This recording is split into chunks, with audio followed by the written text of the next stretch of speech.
না খান সাহেব, আমাদের সেরকম কোনো ইচ্ছা নেই। আপনার বোন আর আমার ভাই দুজন দুজনকে ভালোবাসে। ওই অপবিত্র কথা আর মুখে উচ্চারণ করবি না। ভালোবাসা অপবিত্র হবে কেন খান সাহেব? 100 বার হবে, 1000 বার হবে। ভালোবাসা যদি অপবিত্র না হবে তবে ছেলেমেয়েরা লুকিয়ে ভালোবাসা করে কেন? ভালোবাসা যদি অপবিত্র না হবে তবে পর্দা তৈরি হয়েছে কেন? বন্দি করে রাখতে হয় কেন?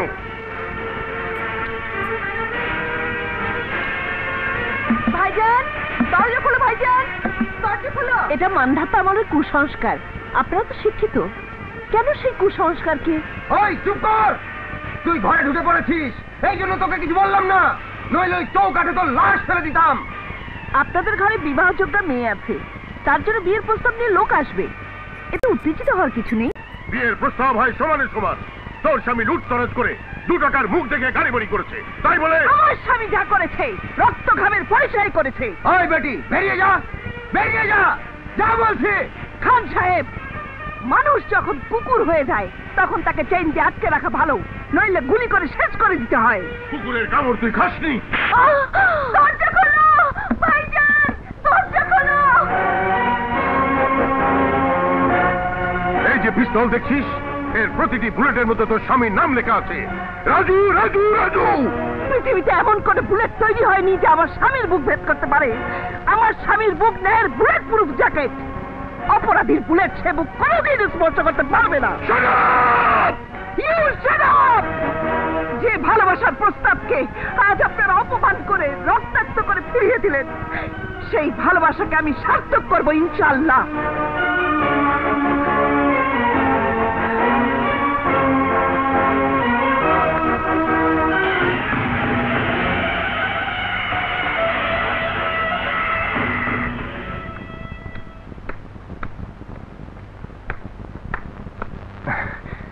আপা, আপা, আপা, তোর ঠোঁটে কিসের দাগ? কই না তো। ও, পান খেয়েছি তো, পানের পিকের দাগ। পান? তোকে তো কখনো পান খেতে দেখিনি। খেয়েছি, আমার ইচ্ছে হয়েছে আমি পান খেয়েছি, তাতে তোর কি? একজন ডাক্তারকে পানের পিক আর রক্তের দাগের তফাৎ শিখেস নি আপা। জানিস, জানি তুই অনেক বড় হয়ে গেছিস। ছোটবেলা সাগরের বুকে এখন অনেক কেউ, অনেক আবেগ। তুই ছোট ছিলি, ভালো ছিলি, কেন বড় হলি সাগর, কেন বড় হলি?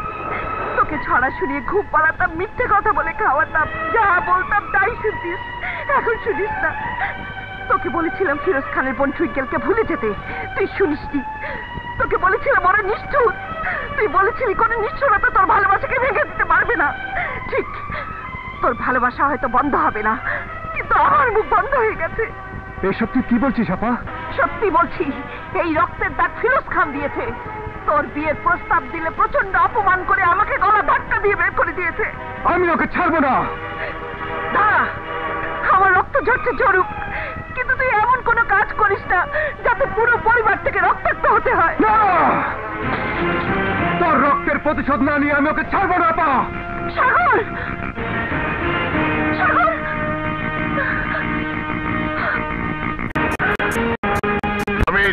আমি যেখানে টুইঙ্কেলের বিয়ে ঠিক করেছি সেখানে বিয়ে হবে। না, আমার বিয়ের ব্যাপারে তোমাদের মতামতের কোনো প্রয়োজন নেই। অবশ্যই আছে, আমরা তোর গার্জেন, তোর ভালো মন্দ বোঝার বুদ্ধি এখন হয়নি। আমরা যা করছি তোর মঙ্গলের জন্য করছি। আমার মঙ্গল যদি সত্যি চাইতে তাহলে সাগরের আপাকে তোমরা বের করে দিতে পারতে না। তুই জানিস না ওই মহিলা আমাদের শত্রু রাজুর স্ত্রী। অপমান তো কম করেছি, গলা ধাক্কা দিয়ে বের করে দেওয়া উচিত ছিল। মুখ সামলে কথা বলবেন খান সাহেব। সাগর, এই টুইঙ্কেলকে নিয়ে যা। আয় এদিকে। সাগর, আয়। সাগর।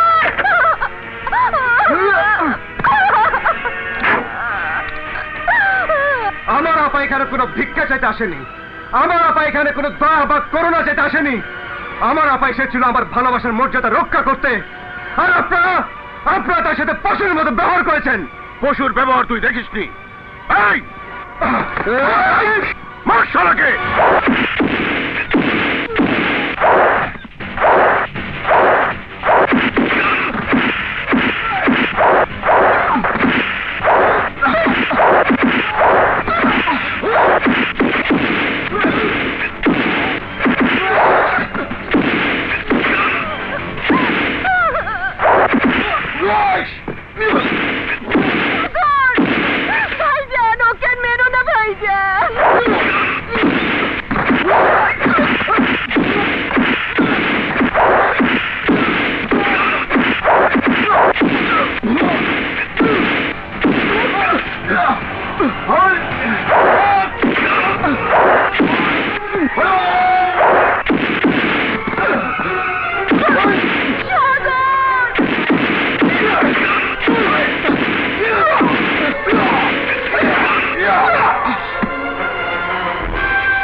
আয়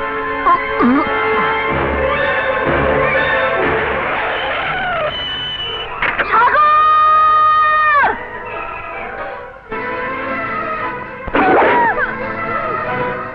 টুইঙ্কেল সাগরকে মেরে তোমরা রক্তাক্ত করে দিয়েছো না? রক্ত দেখা তো তোমাদের শখ। কত রক্ত দেখবে, কত রক্ত দেখবে, দেখো দেখো। কি করছিস টুইঙ্কেল? কি করছিস? আমাকে ছেড়ে দাও। তোমরা সাগরের শরীর থেকে যত রক্ত বের করেছো তার চেয়েও বেশি রক্ত আমার শরীর থেকে বের করে তোমাদের পাপের প্রায়শ্চিত্ত করবো। ঠিক আছে, ছাড়ো আমি ওর আমাকে। সাথেই তোর বিয়ে ছেড়ে দেবো। দাও। ছাড়ো ঠিক আছে, আমাকে। আমি সাগরের সাথেই তোর বিয়ে দেবো।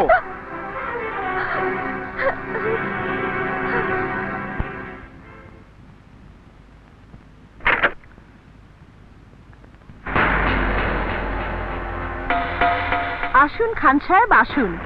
আমি জানি আপনাকে আসতেই হবে, কারণ ভালোবাসার শক্তিকে উৎখাত করার মতো শক্তি আপনার নেই।